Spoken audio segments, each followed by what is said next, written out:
Good morning student.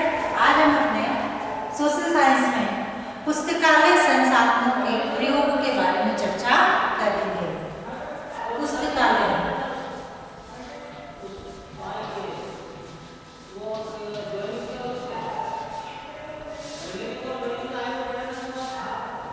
संसाधन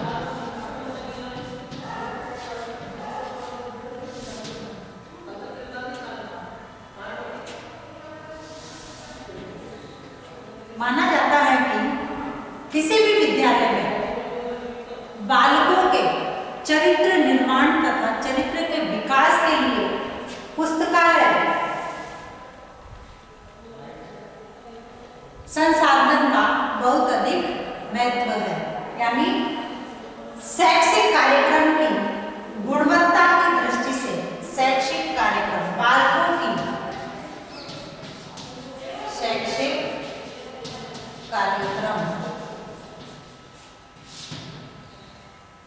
शैक्षिक कार्यक्रम की गुणवत्ता की दृष्टि से पुस्तकालय का बहुत बड़ा या अत्यधिक महत्व है। किसी भी विद्यालय के विद्यार्थियों के चरित्र तथा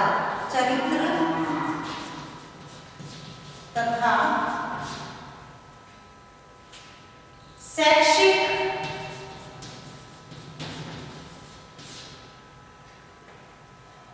निपुणता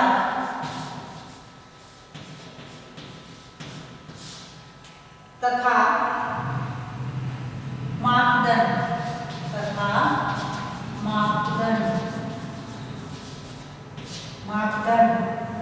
वहां के पुस्तकालय से लगाया जा सकता है। यानी विद्यालय में जो पुस्तकालय होता है उस पुस्तकालय का बालकों के चरित्र तथा उनकी जो शैक्षिक निपुणता है वह कितना निपुण है, कितना योग्य है, शिक्षा के क्षेत्र में शैक्षिक निपुणता तथा उसके मापदंड का पता हम पुस्तकालय के माध्यम से लगा सकते हैं, उसमें रखी हुई पुस्तकों के माध्यम से लगा सकते हैं। क्योंकि पुस्तकालय में विभिन्न प्रकार की ज्ञानवर्धक पुस्तकों का संग्रह करके रखा जाता है।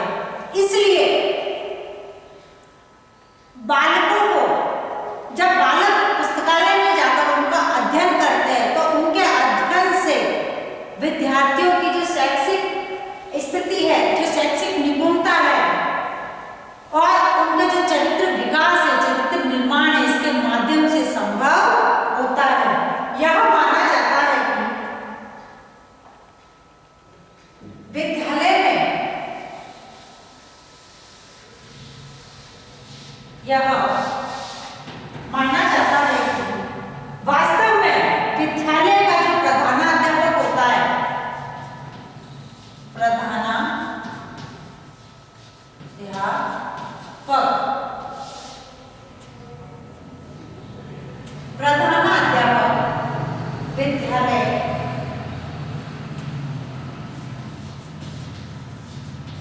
विद्यालय का मस्तिष्क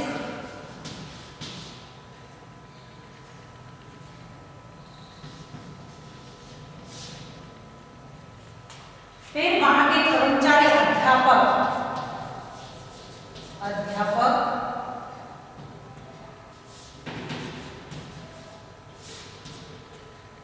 संस्थान की नाड़ी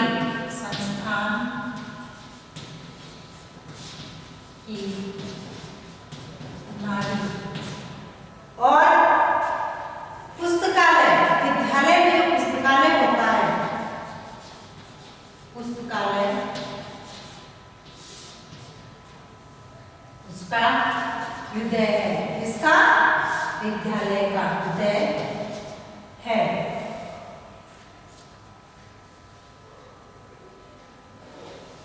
वास्तव में यदि देखा जाए तो विद्यालय में कहा जाता है कि विद्यालय में जो प्रधानाध्यापक होता है वह विद्यालय का मस्तिष्क होता है, क्योंकि इस मस्तिष्क में विभिन्न प्रकार के विचार चलते हैं और उन विचारों के चलते हुए ही हम विकास करते हैं। तो इसी प्रकार जो प्रधानाध्यापक होता है विद्यालय में वह मस्तिष्क होता है तथा विद्यालय में क्या क्या विकास के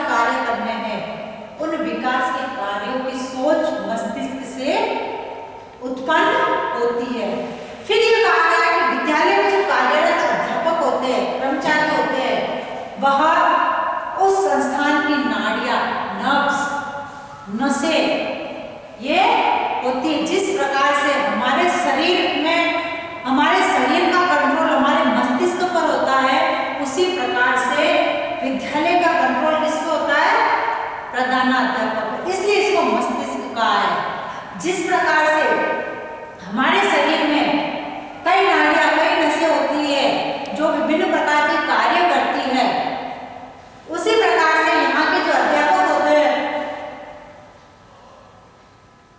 वह अध्यापक को संस्थान की नाड़ियां कहा गया, एक सहारे के जैसे। और वहाँ जो पुस्तकालय है वह जैसे हृदय शरीर को धड़कन देता है, उसी प्रकार से यहाँ का पुस्तकालय, विद्यालय का पुस्तकालय को हृदय कहा है, जो विद्यार्थियों को ज्ञान रूपी जो हृदय प्रदान करता है। इस प्रकार से जिस प्रकार शरीर का संचालन होता है, उसी प्रकार से विद्यालय में भी ये सब मिलकर उस विद्यालय का संचालन करते हैं, जिसमें पुस्तकालय अपनी अहम भूमिका निभाता है।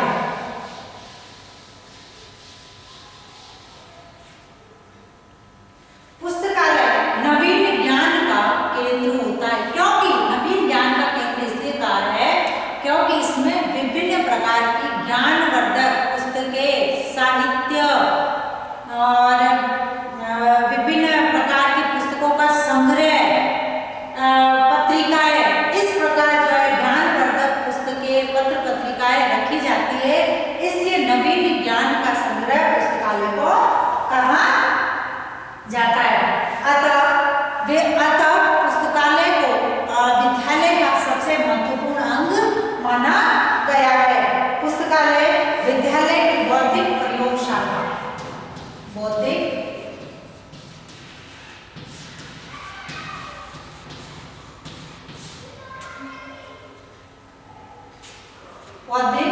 प्रयोगशाला के रूप में देखा जाता है। और पुस्तकालय में जो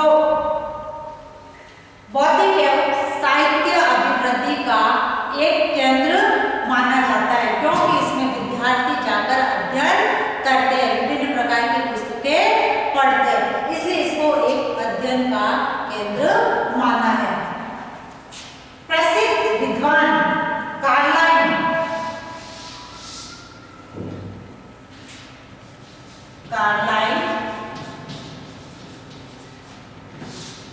प्रसिद्ध विद्वान कार्लाइल ने परिभाषा देते हुए कहा है कि पुस्तकों का संकलन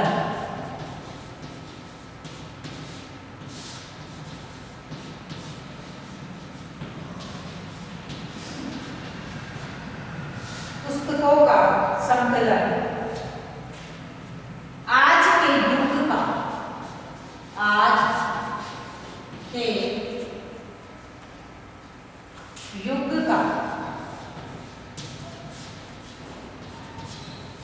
वास्तविक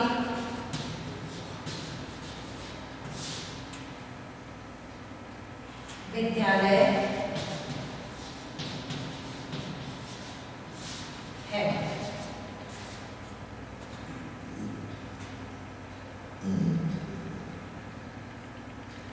प्रसिद्ध विद्वान कार्लाइल ने कहा कि पुस्तकों का संकलन आज के युग का वास्तविक विद्यालय है।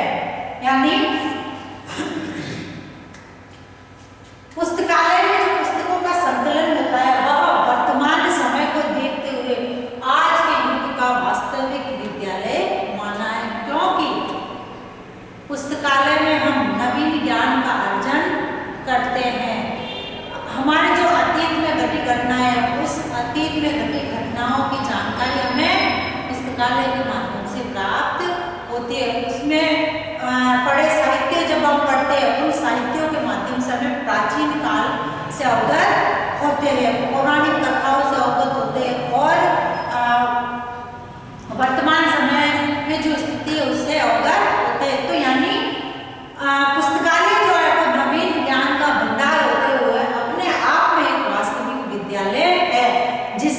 विद्यार्थियों को विभिन्न प्रकार की ज्ञानवर्धक बातें सीखने को मिलती है, अध्ययन करने को मिलती है। अब है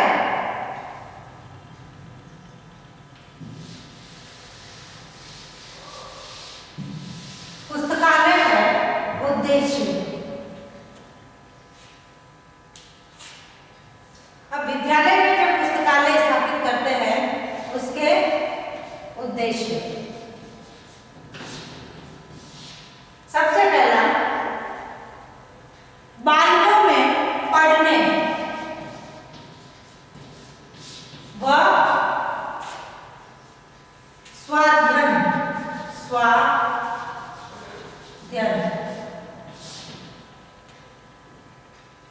की आदत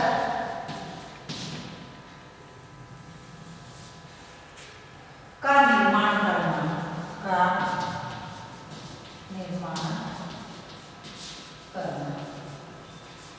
यानी पुस्तकालय का उद्देश्य विद्यार्थियों में पढ़ने तथा स्वाध्ययन करने की आदत का निर्माण करना, क्योंकि पुस्तकालय में जाकर बालक किताबों को लेते हैं, उसके बाद खुद पढ़ते हैं तथा स्वाध्ययन करते हैं, उसमें दिए गए ज्ञान को ग्रहण करते हैं। इसलिए बालकों में पढ़ने और स्वाध्ययन करने की आदत का विकास होता है।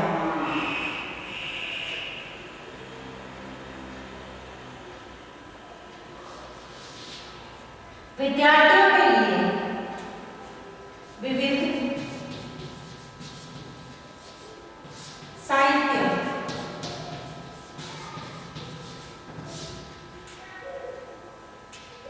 की क्रमबद्ध सुव्यवस्था करना,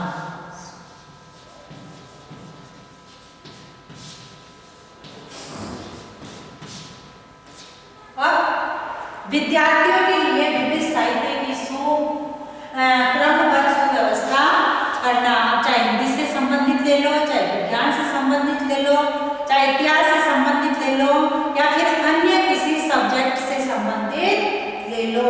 हमें पुस्तकालय में विविध प्रकार के जो साहित्य होते हैं उन साहित्यों को हम क्रमबद्ध तरीके से देख सकते हैं और उनकी क्रमबद्ध तरीके से व्यवस्था होती है, जिससे विद्यार्थी आसानी से देख सकते और पढ़ सकते हैं। उसके बाद विद्यार्थियों में स्वस्थ साहित्य के प्रति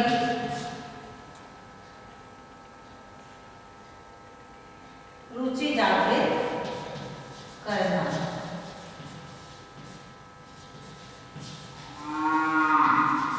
यानी पुस्तकालय के माध्यम से विद्यार्थियों में स्वस्थ साहित्य के प्रति हम रुचि जागृत कर सकते हैं। इससे विद्यार्थी जब साहित्य को देखेंगे तो साहित्य के पढ़ने के प्रति उनकी रुचि जागृत होती है, रुचि उत्पन्न होती है, जिससे कि वो विभिन्न प्रकार के पुस्तकों को पढ़ने में रुचि लेते हैं, विभिन्न प्रकार की जानकारी जुटाने में रुचि लेते हैं, विभिन्न प्रकार के तथ्यों का संकलन करते हैं। उसके बाद है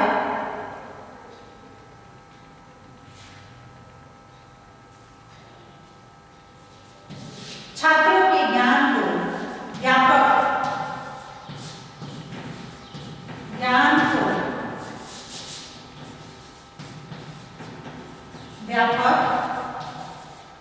बनाने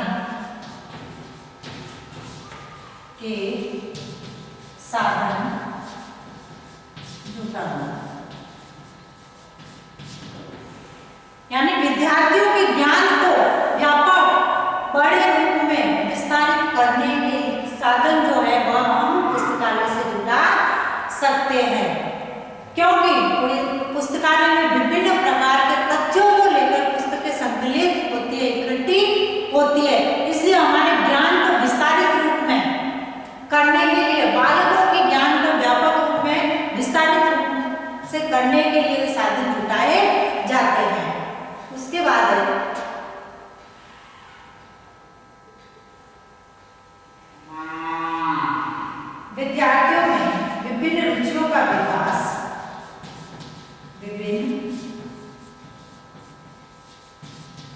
रुचियों का विकास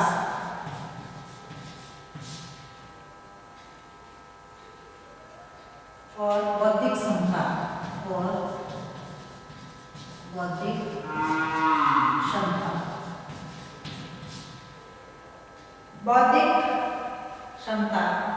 बौद्धिक कार्य करने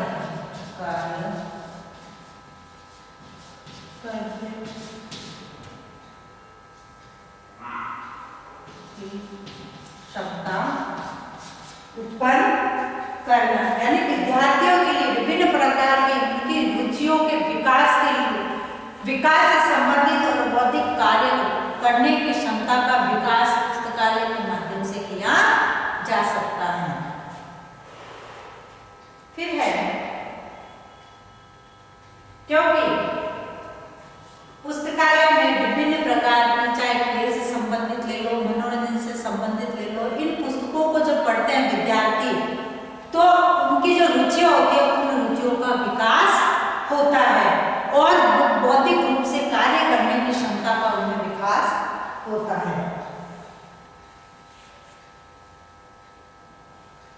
बालकों में शब्दकोश, डिक्शनरी,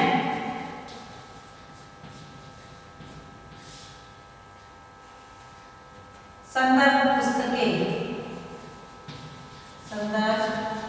पुस्तकें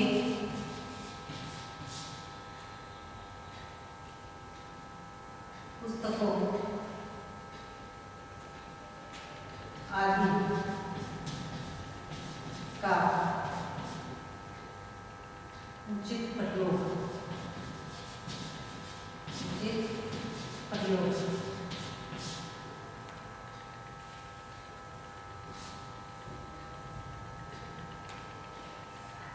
बालकों में शब्दकोश और संदर्भ पुस्तकें, इससे संबंधित आदि जो सामग्री है उनका उचित प्रयोग करने की कुशलता का विकास हम पुस्तकालय के माध्यम से कर सकते हैं।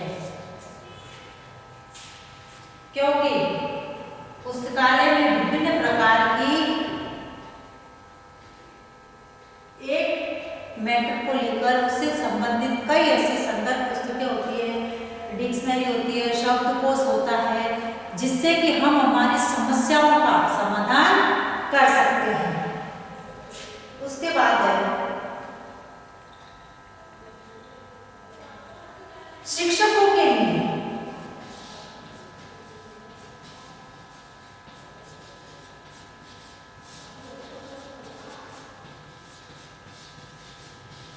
अब शिक्षकों के लिए इसलिए उपयोगी बताया है कि उनके लिए जो उच्च स्तरीय जो साहित्य होता है उस उच्च स्तरीय साहित्य का विकास पुस्तकालय में होता है, क्योंकि शिक्षक भी उस पुस्तकालय में जाकर अपने ज्ञान अपने शैक्षिक ज्ञान को बढ़ाते हैं तथा विभिन्न प्रकार की पुस्तकें पढ़ते हैं तथा इससे उनके ज्ञान में भी वृद्धि होती है।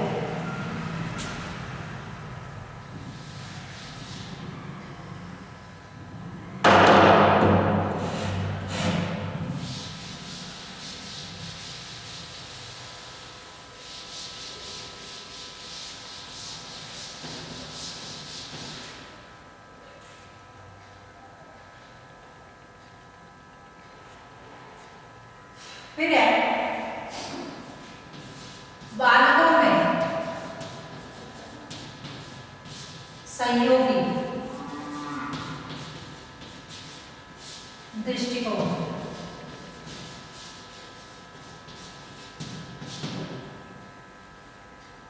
विकसित करना, यानी पुस्तकालय के माध्यम से हम बालकों में सहयोगी दृष्टिकोण विकसित कर सकते हैं, जिससे कि वो आपस में एक दूसरे का सहयोग कर सकते हैं उनकी समस्याओं के समाधान में।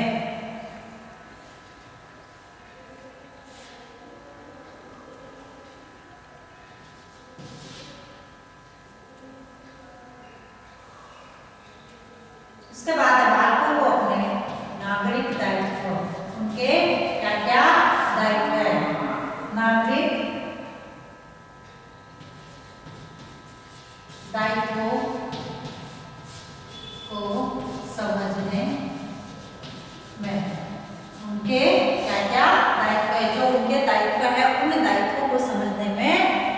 पुस्तकालय हमारा सहयोग करता है।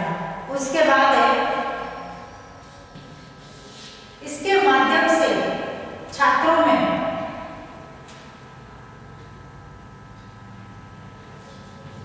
स्वतंत्र एवं मौलिक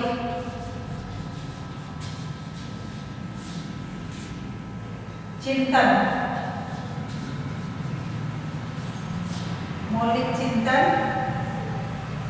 करने का प्रशिक्षण प्रदान किया जाता है। यानी वह स्वतंत्र रूप से चिंतन करते हैं पुस्तकालय में जाकर। तो इस प्रकार किसी भी विद्यालय में ले लो, चाहे महाविद्यालय में ले लो या किसी भी शिक्षण संस्थान में ले लो, पुस्तकालय का बहुत अधिक महत्व है, क्योंकि पुस्तकालय में विभिन्न प्रकार की ज्ञानवर्धक पुस्तकें होती है, सामग्री होती है तथा विभिन्न प्रकार की सामग्री को संकलित करके रखा जाता है, जिससे कि विद्यार्थी तथा शिक्षक, पढ़ने और पढ़ाने वाला दोनों अपने ज्ञान में वृद्धि कर सकते हैं।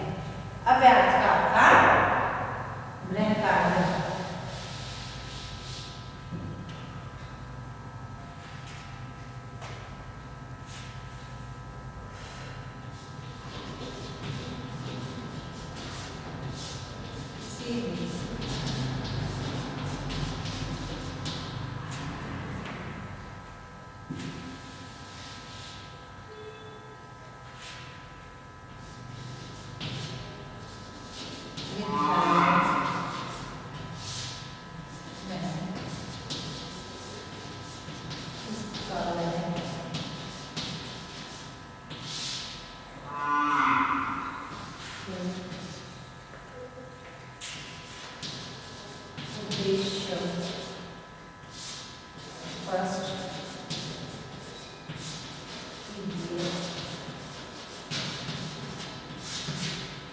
विद्यालय में पुस्तकालय के उद्देश्य स्पष्ट कीजिए।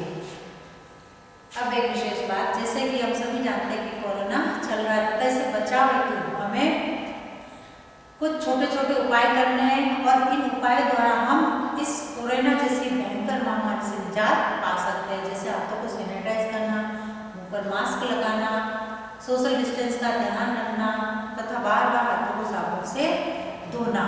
इन छोटी छोटी बातों द्वारा हम इस कोरोना जैसी महामारी से लड़ सकते हैं, निजात पा सकते हैं, बच सकते हैं, स्वस्थ रह सकते हैं। स्वस्थ रहे, सुरक्षित रहे। धन्यवाद।